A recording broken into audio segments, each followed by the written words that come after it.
this has turned into a really big job, but I finally got the liquid cooler in, the front fans mounted, and basic wiring done, and the only thing left is the graphics card. But I'll spin it around so you can see what I've done. And as I said, what I've done with the fans here is not the way you're supposed to do it, but I just didn't want to have to organise more fans for him, just so we could have it the way he wants it. The liquid cooler cables do push a little bit on these fans on the front here because they're not meant to be there, but that's the only way I can get the reverse blades blowing in the right direction without covering up all the lights. Otherwise, all the lights you wouldn't be able to see these LEDs at all because it'd be just hidden in there. It's not too bad. Turned out all right.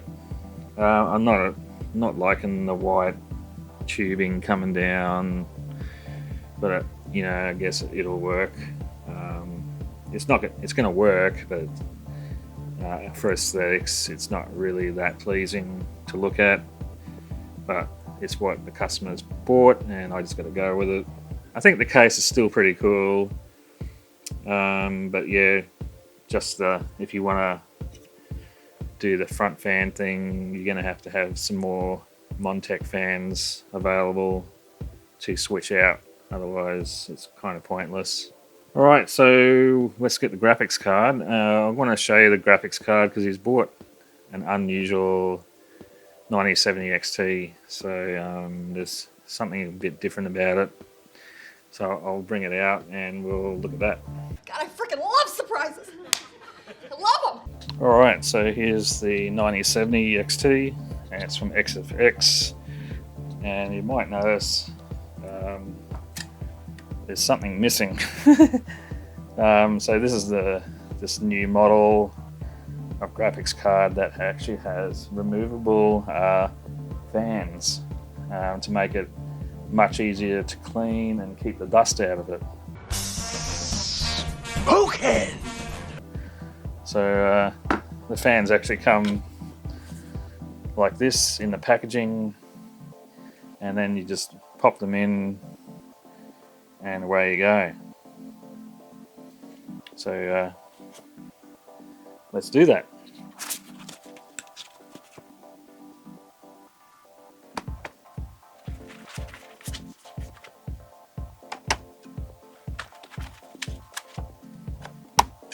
And there you have it. They just pop in and they just pop out magnetically easily. So really good. I reckon this is pretty cool. I wouldn't mind seeing this on more graphics cards. It would definitely make it easier to keep them dust free and to work on them when needed. And we're ready to chuck this into the computer. Then we'll have a basic wired build, and then we can turn it on for the first time, which I'm glad about because I've been going at this for hours at the moment. So a lot harder than I thought it was going to be. And I've still got to do a dual boot Linux on this thing, so this is going to be a big job.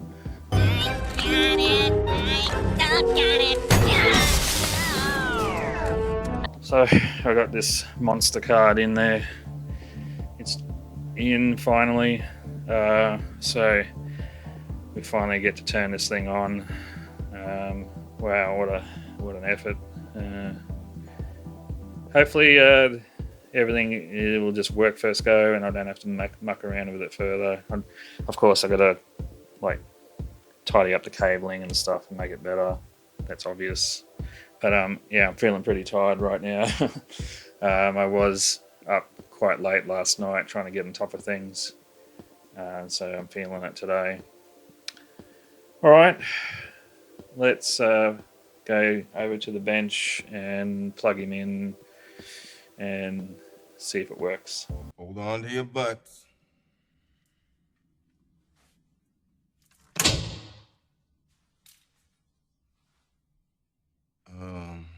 Alright, I got it on the bench. And I'm not going to lie to you, I'm actually a little bit nervous on this one. I'm scared it might blow up. I hope not, because there's an awful lot of money in this machine. Let's start off by flicking the switch, which gives basic power to it. It's going to wait a little bit until I'm satisfied. Nothing smells or anything like that. Okay, cool. Now.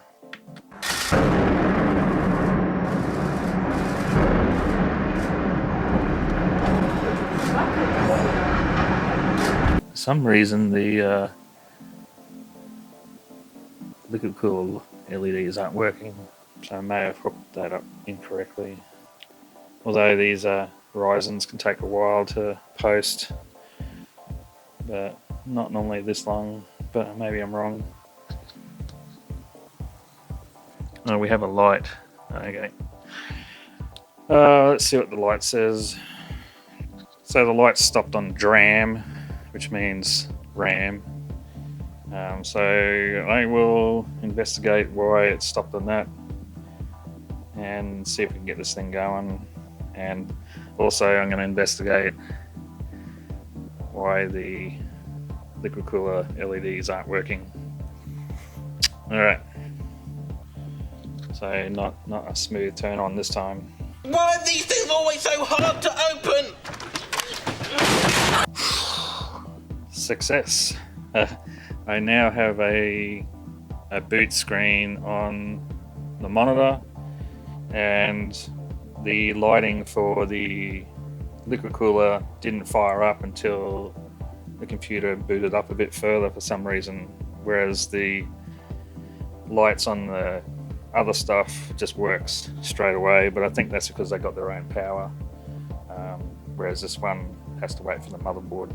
And it sounds like the cavitation sound has stopped on the liquid cooler, but I'm just going to put it upright and we'll see whether it comes back. And the cavitation has stopped. So there we go. Not sure why the RGB on all the fans is not working like the other one, because one would think because it's plugged into the system it would have all the same lighting. So another thing I have to investigate. Main thing is booting.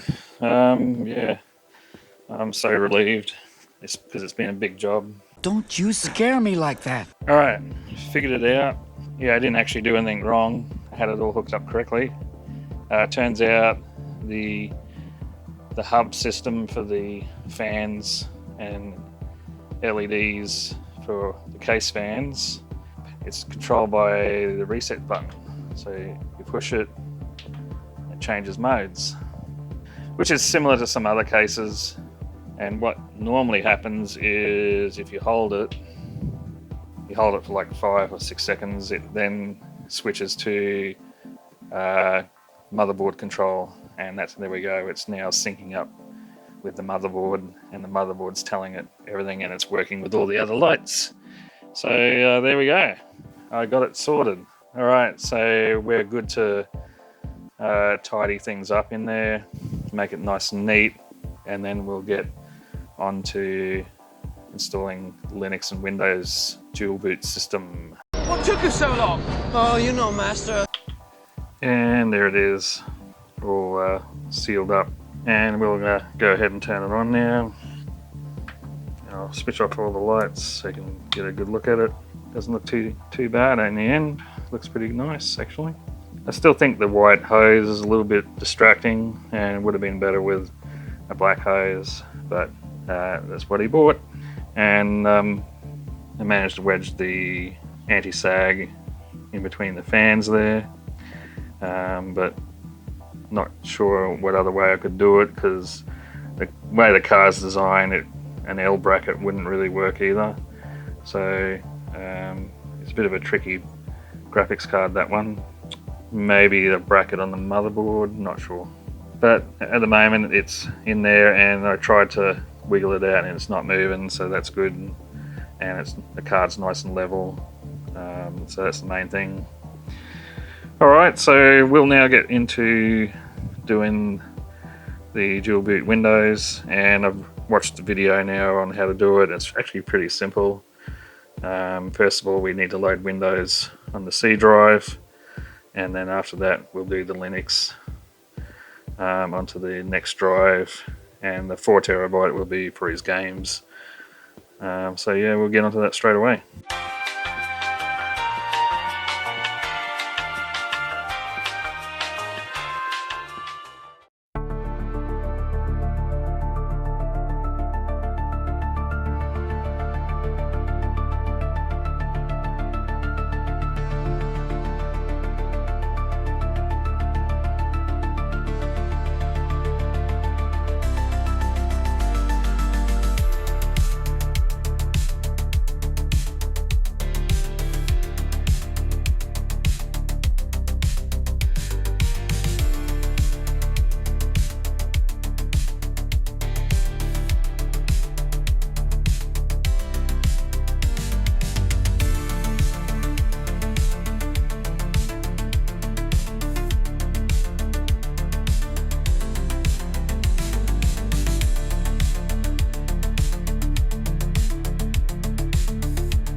Alright, I've loaded Linux and Windows together and with a dual boot system, and it was surprisingly super easy. Yeah, we're loading into Linux Mint right now. Yeah, all you got to do is load Windows first onto a drive, but you do need to have either another hard drive that's clear, or you make a partition on the drive that's clear, so that when you run the installer from the USB stick for Linux Mint, it has somewhere to put the installation. But yeah, you basically boot off the Linux Mint USB stick, it goes into Linux Mint itself. You can actually just run Linux Mint from a USB stick, and then there's a little icon that says install Linux Mint, and then you run that, and it just goes through the process and installs it on that blank partition or drive, and you just choose install alongside Windows, and it just does the rest. Super easy. And when you turn it on, you get a little message to choose which one you're going to go to, and you just go to Linux or you go to Windows. It's really cool. I'll show you in a minute, but I'm just doing the Linux at the moment because it said there were some updates, and I'm just trying to get them to go in. Yeah, so I'll get those updates done, but it's very similar to Windows in the way it works and everything. Cool.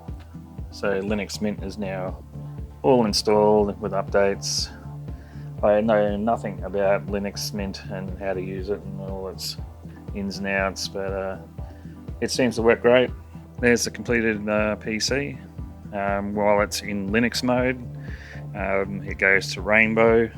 Something to think about when you're buying this XFX RX 9070 XT Mercury. I think it's a Mercury card. It's very thick, and if you've got fans down the bottom, the stand's pretty much the only real solution, and it becomes a bit of an issue, and you need that anti-sag because it's such a big card. Something to think of when you're choosing a case. You may need to go with one that doesn't have fans at the bottom, or maybe remove one of the fans. I'm not sure, but I'll point it out to the customer and make sure they keep an eye on it. It's probably only going to be a problem if you move it around. It may come loose, but you shouldn't be moving your computer around while it's on. That's not a good idea. All right, let's switch to Windows, and I'll show you how this dual boot works. All right, I'll tell it to restart. So basically what happens is when you first turn it on, it'll come up with this little menu. It's a text menu, and I'll just zoom in on that. So yeah, it gives you some options. Linux Mint Cinnamon at the top, advanced options for Linux, and Windows Boot Manager is the one you click on if you want to go to Windows. So we'll just go enter. I was just using arrow keys to change it, and bingo, we just go into Windows like normal.